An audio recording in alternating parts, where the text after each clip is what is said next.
Here we find an amazing outcrop, and we have to ask a simple question. How did this get formed? This is a hard sandstone, both red and white areas. How did this sand that was all loose originally turn into a rock?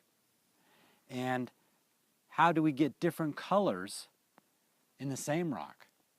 There's no way erosion can form this. It can't create both white and red claystone. It just doesn't happen, or sandstone. And not only that, but how do the clay and sand turn into a rock? Well, the answer is in the hydroplanet model. And in the hydroplanet model and the universal flood model, we actually use an experiment to show how rocks are made. And rocks are made in a hypertherm. The nice thing about a hypertherm is that it gives us the exact numbers that are needed to form quartz and other crystals.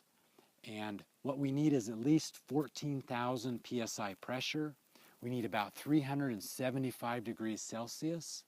And when we put these in what we call an autoclave, which is a pressurized environment with the right amount of air and a couple other things, it's like a recipe. Once we have all these things together, then what we can do is actually make rock. And now we show how all these were made, which was in a hypertherm. And of course this breaks down over time, but these two things mix together and they give you a different color rock. This is why when we look at streams, we find all the different colors of rocks. Well, this isn't a bunch of different. This is red and that's white. It all was formed together in the flood, and when you have the right conditions of pressure and temperature, then we're able to form this kind of rock.